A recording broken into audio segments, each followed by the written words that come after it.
Hi everyone, I am Selena Dempsey. I am presenting the National Alliance on Mental Illness. I will be referring to this program as NAMI for time purposes. So, the main mission of NAMI is to provide advocacy, education, support, and public awareness to mental illnesses. The discussion is going to be held about three specific programs. Each one is targeted to different school ages. So it'll have elementary school, middle school, and high school student age groups. Each one's a different program because it specializes in something completely different. They have other programs as well, but because of time, I'm only going to be discussing these three. So Me and Mine specifically has three different components. So it targets grades kindergarten through second grade. So during this process, it'll teach kids how to relate what they're feeling to an object that they already know. So, like if you were to look outside and be like, oh, it's cloudy, I'm sad, or the sun means happy, like you're so bright and shining, like positivity. Now, grades 3 through 5 is different, even though they sound very similar.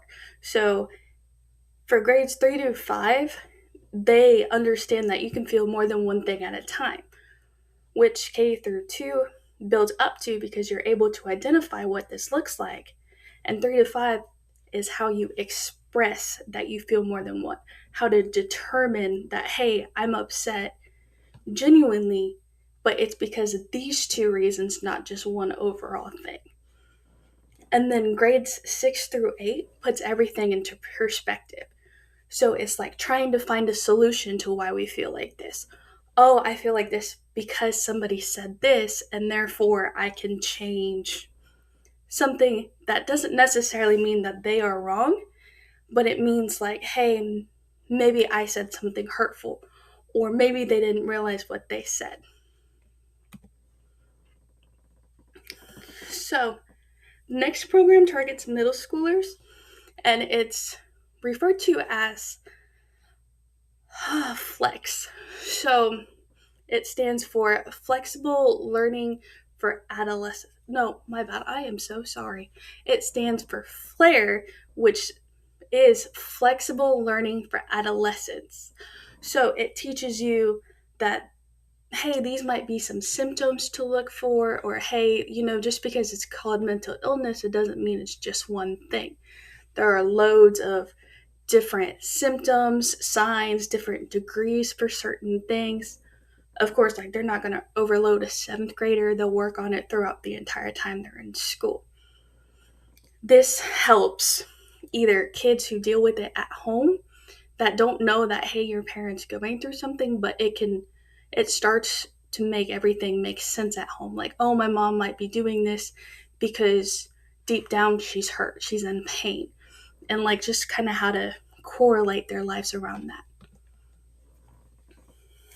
So, the program for high schoolers is called Ending the Silence, but the most important thing, in my opinion, that this program does is it doesn't just target students, it also targets teachers, whether it be principals, administrators, the actual teachers, like maybe even bus drivers.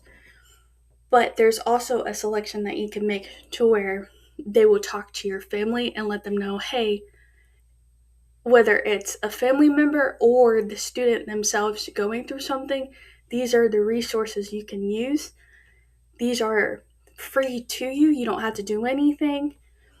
Like, I know they specifically have a ebook on their website that tells you kind of what symptoms to look for, what it might be, what mental illness it might be correlated to.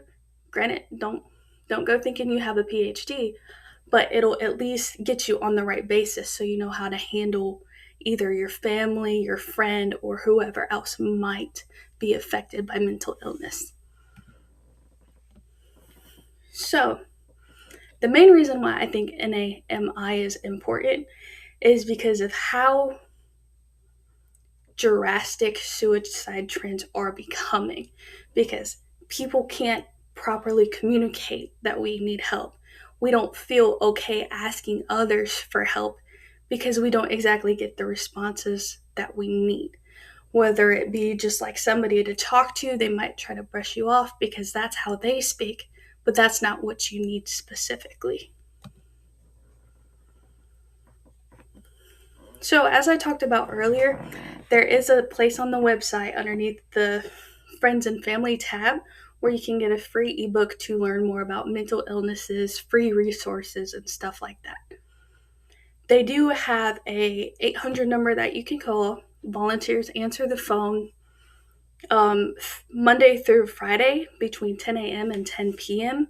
And if you need help at any time, either between, before, it doesn't matter if you just want to call a hotline or if you want somebody that is kind of in similar regions as you. At that point, you can call 988 for just the hotline in general. And then you can also support NAMI through volunteering either through fundraisers or the call center itself. And you can also make money donations. Everything pretty much came from the NAMI website, except for the graph that I showed you. So I hope everybody learned something. This is deeply important, especially in America. I'm not saying it's specific for us, of course, but it is getting progressively worse recently. Please actually use resources. It's very important because I know even if you're quiet about it, you more than likely will go through it at some point in your life. So I hope this helped y'all.